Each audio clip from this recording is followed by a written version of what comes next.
There are days when I really miss Mary Travers. I first noticed this at some point after she died back in 2009. You know who I'm talking about, right? She was the Mary in Peter, Paul, and Mary. An early review described them as, quote, two bearded prophets of the folk idiom in league with a bright young blonde and a half. Guess which one she was.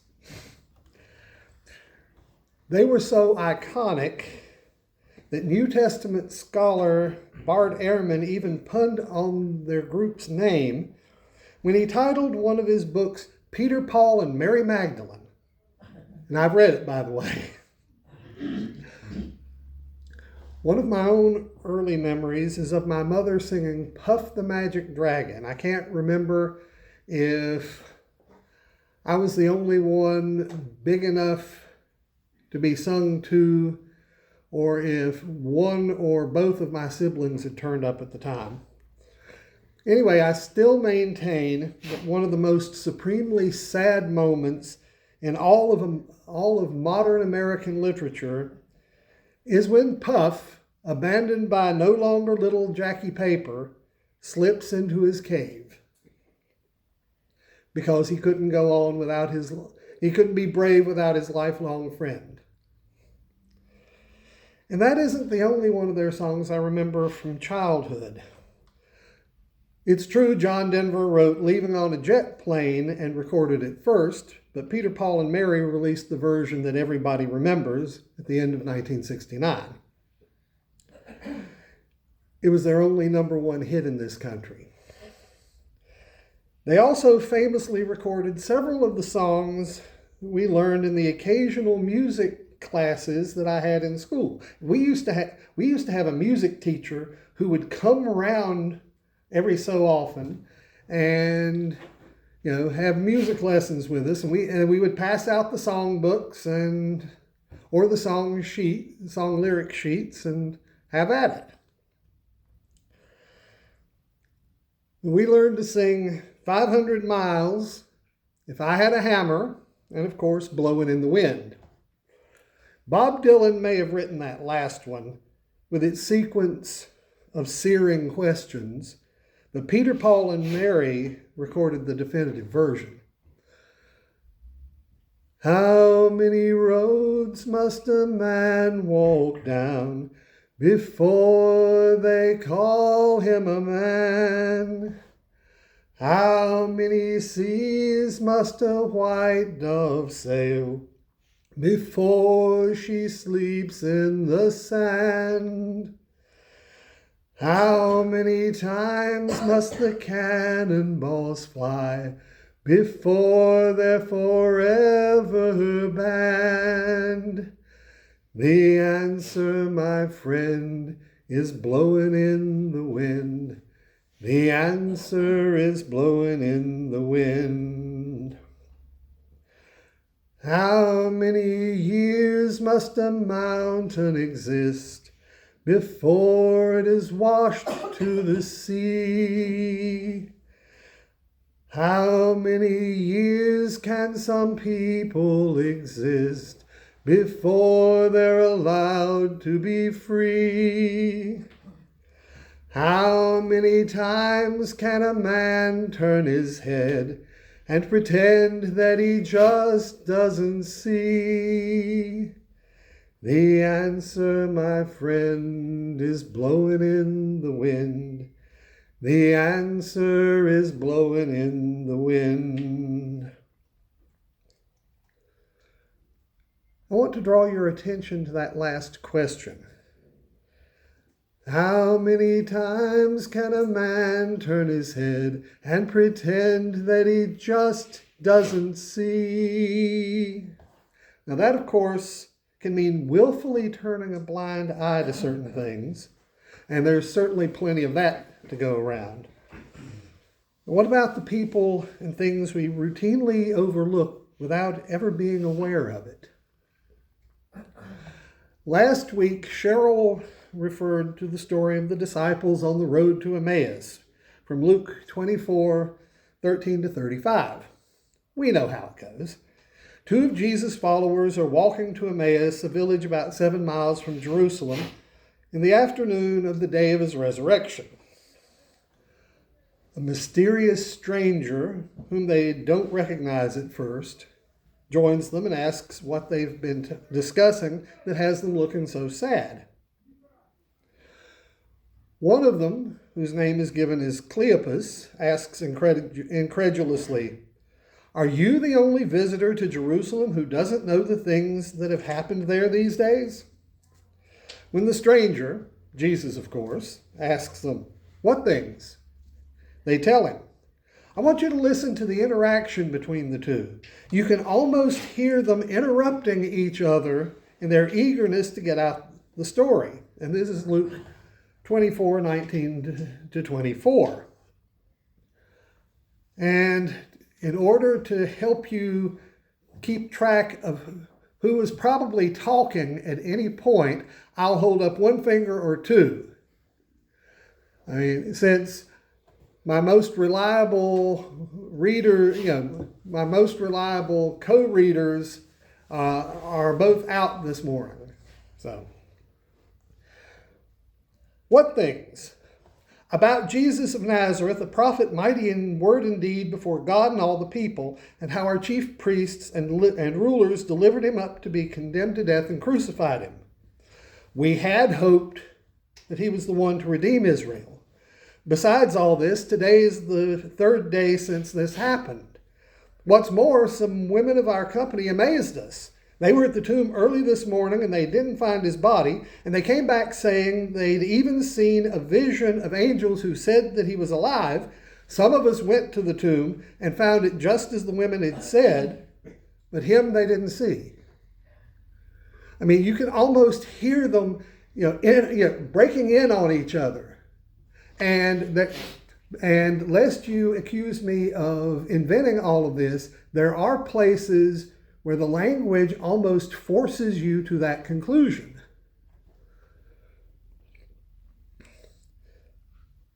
Now, Cleopas and this other person were certainly on fairly close terms. They lived together.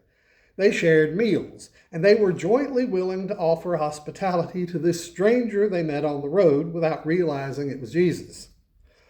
According to Luke 24, verses 28 to 29, they drew near to the village to which they were going. He appeared to be going further, but they constrained him, saying, "Stay with us, for it is toward evening, and the day is now far spent." So he went in to stay with them. The verb is plural, so it's quite clear that both of them were in agreement about offering the stranger hospitality for the night. So my question for you at this point is who Cleopas' unnamed traveling companion is most likely to have been.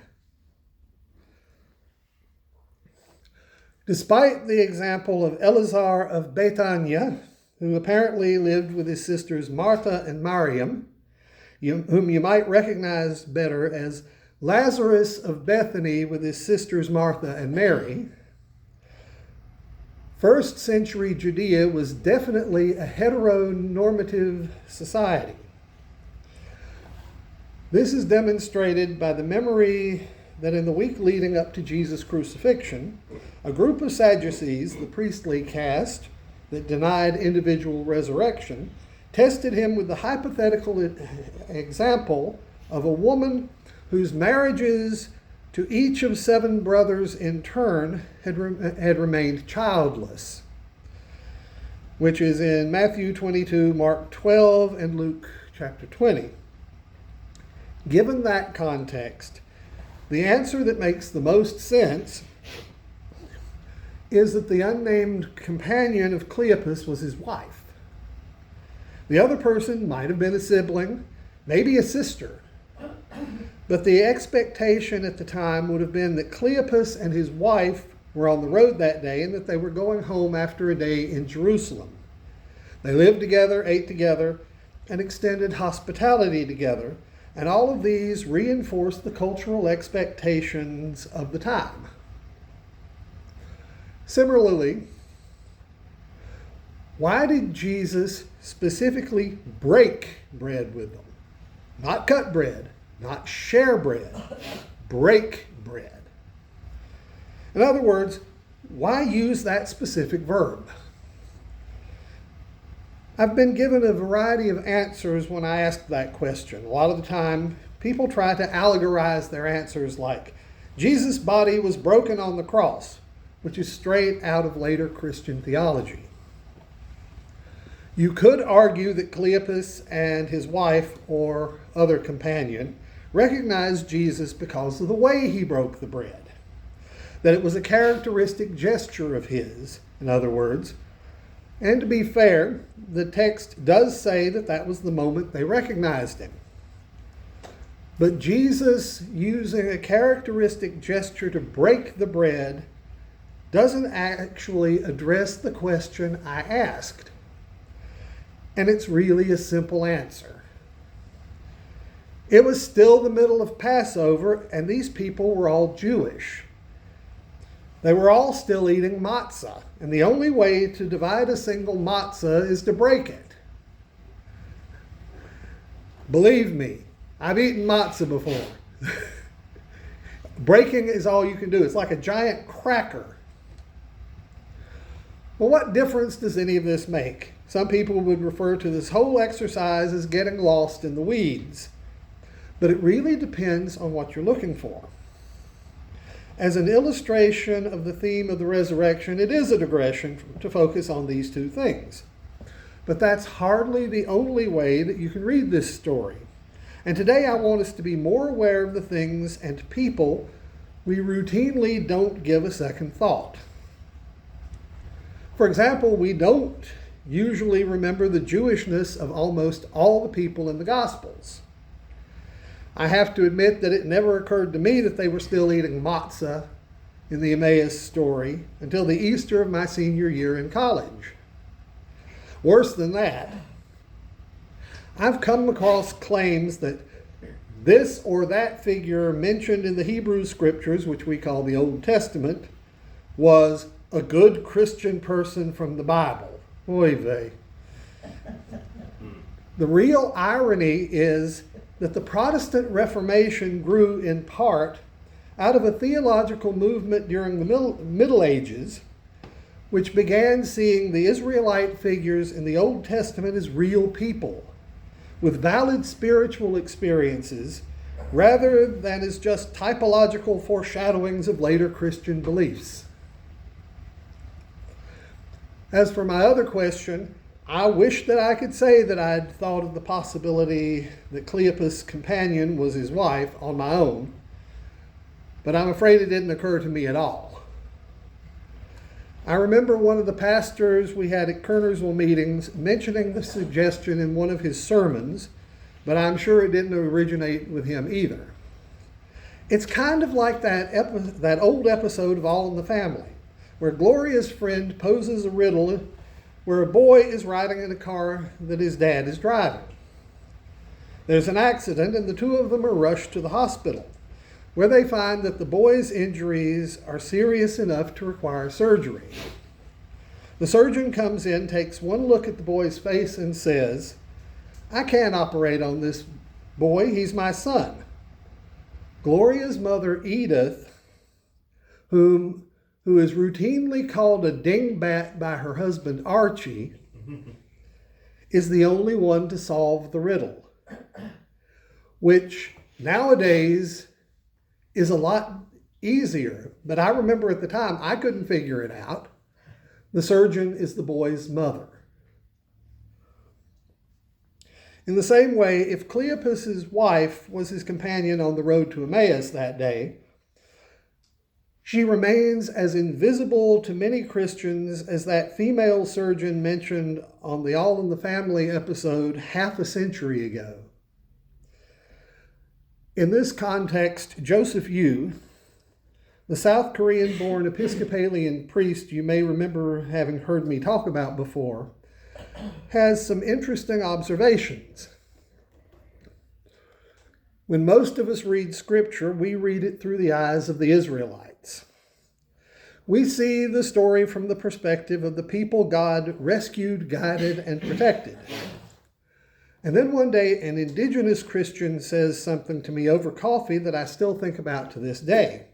He said, when I and my people read those same passages, we don't identify with the Israelites.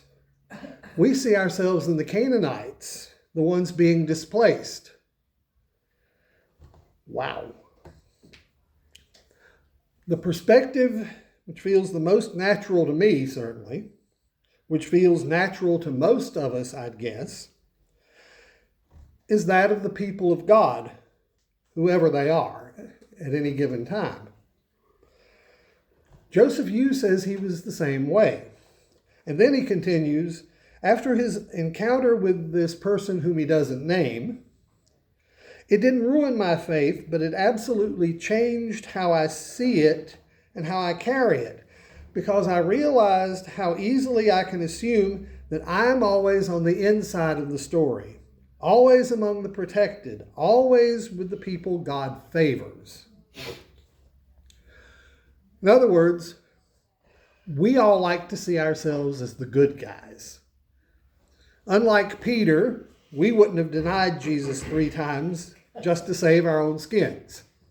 Unlike Judas, we wouldn't have betrayed Jesus to the temple guard who eventually turned him over to the Romans. But here's the thing. The Bible isn't full of saints who do everything right all the time. The Bible is like life, full of people who are good much of the time, maybe just some of the time, but occasionally they do something really bad. Consider King David. Late one spring afternoon, he's walking on the roof of his palace, which is built on top of the highest hill in Jerusalem. He sees this beautiful woman, Bathsheba, who lives a bit downslope from him, bathing on her own property, possibly in a mikveh, which is a ritual bath. And David says to himself, that's a mighty fine-looking woman. So he sends for her. As Joseph Yu says in another of his videos, after pointing out the word that many of us would call David nowadays, and you know which word it is, it's the one that starts with R. Biblically and grammatically, Bathsheba had no voice, no agency, no way to say no. David saw, David sent, David took, David lay with. It's all about David, at least up to that point in the story. Poor Bathsheba is an accessory, almost an afterthought. In fact, we never actually hear her voice until David is on his deathbed. An equivalent in American history would be Sally Hemings. Whether her enslaver, the great Thomas Jefferson, the third president, the principal author of the Declaration of Independence, that Thomas Jefferson, was the father of some or all of her children, what alternative would Sally have had other than to respond when she was summoned, to come when she was called? Or if the Jefferson in question was Thomas's younger brother Randolph, who, according to the stories, used to go down to the slave quarters with his violin and fiddle around, or if it was both of them, what choice did Sally have but to go along with what happened? None, realistically. But for the accidents of history, both she and Bathsheba would be nameless, or worse, complete ciphers, like Cleopas's traveling companion on the road to Emmaus.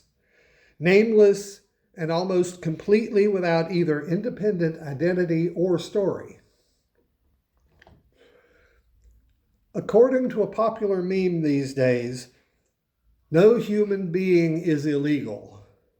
But I submit to you that a better version would be, no human being should be invisible. Let me repeat that. No human being should be invisible. In Andrew Lloyd Webber and Tim Rice's second biblical musical, Joseph and the Amazing Technicolor Dreamcoat, most of which isn't written as well as their first one. There's a heartbreaking song called Close Every Door. It takes place when Joseph has been thrown in the dungeon for allegedly attempting to have his way with Potiphar's wife. Look it up on YouTube sometime. I was surprised, I was astounded to hear none other than Donny Osmond, of all people, doing a heart-rending job of this song.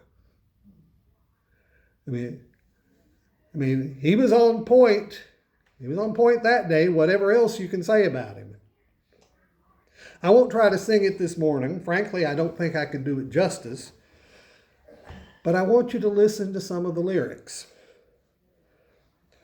Close every door to me, hide all the world from me, bar all the windows and shut out the light.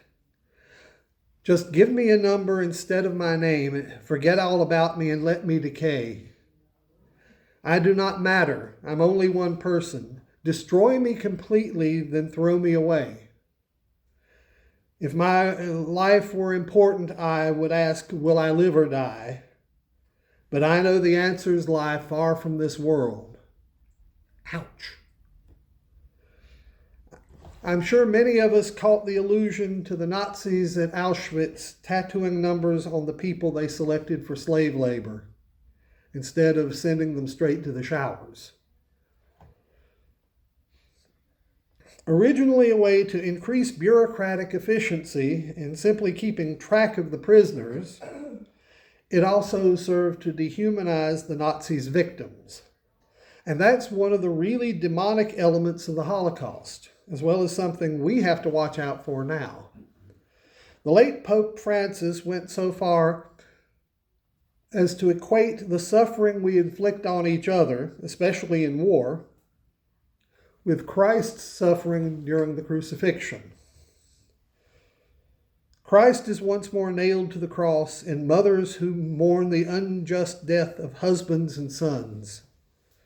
He is crucified in refugees who flee from bombs with their children in their arms. He's crucified in the elderly left alone to die, in young people deprived of a future, in soldiers sent to kill their brothers and sisters. Christ is being crucified there, today. And I did verify that quote, which was from his Palm Sunday homily back in 2022. Look at how our own government is treating people these days in our name. Can we really consider ourselves moral, let alone Christian, if we allow such things to continue? According to evangelical leader and activist Shane Claiborne, we can't. If it's not about love, it's not the Christianity of Christ. If it's not about welcoming the immigrant and the refugee, we shouldn't call it Christianity. But it doesn't even need to be as drastic as that.